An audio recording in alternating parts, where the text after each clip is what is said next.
أنت الآن لو يتاح لك فرصة تقتلني؟ نعم بالله والله. يعني لو يجيبوا لك سكين تنحرني؟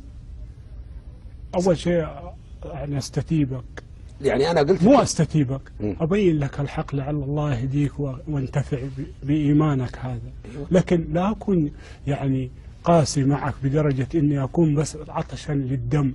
أبين لك الحق وبين أن هناك جنة ونار، وأن الله عز وجل سيجمع العباد ليوم لا ريب فيه ويحاسب الناس على أفعالها.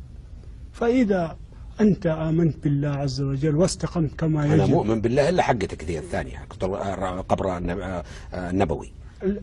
القبر النبوي خلي بتكلم. يعني أنت الآن أنت كفرتني صح؟ لأني أنا مع علماء المملكة في هذا الموضوع. طيب خلي بعلمك يا أخي، هذا منكر والله ما منكر. أول شيء نقر إنه منكر والله ما هو منكر. أنا ما أدري، أنا أمشي مع العلماء. العلماء يقولوا منكر. ما قالوا لا قالوا نشيلوا المساجد، قبور ذي من المساجد. قالوا منكر. قالوا منكر قالوا هيئة كبار العلماء من بنى قبرا أو رفع في قبور والتمسح بها والاعتقاد أنها تنفع من دون الله فهو كفر. نعم، هذا شرك بعد. حتى إدخالها في المساجد كفر. ايوه، بس الآن نتكلم، هم يتكلمون عن حالة خاصة. هذه ما هي خاصة، من الذي فعلها؟ اصبر بس. الحين أنت لو الآن أنا على ما أنا عليه الآن معهم، تبي تذبحني برصاصة ولا نحر؟